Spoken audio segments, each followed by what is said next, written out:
खबर शामिल करते हैं हमारे 18 न्यूज पंजाबी के नुमाइंदे नदीम अख्तर से। इंसानियत से बढ़कर कुछ नहीं।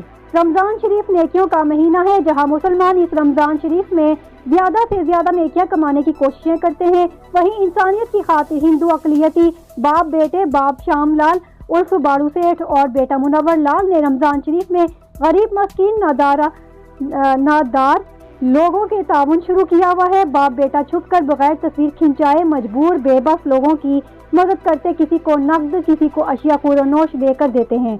मरकजी अंजुमन ताजरान रजिस्टर पंजाबी के चेयरमैन मलक जुमा खान दुमर ने भी अकलियती जवान मुनव्वर लाल और उसके वालिद की जानिब से गरीबों की मदद को सराहा और कहा कि ये बहुत ही इंसानियत है जो बाप बेटा कर रहे हैं। तमाम मुसलमान बल्कि इंसानों को चाहिए कि गरीब मसाकीन बेबस मजबूरों की मदद की जाए ताकि गरीबों के घरों में भी खाना पके, उनके बच्चों को चीजें मिले। यही इंसानियत है।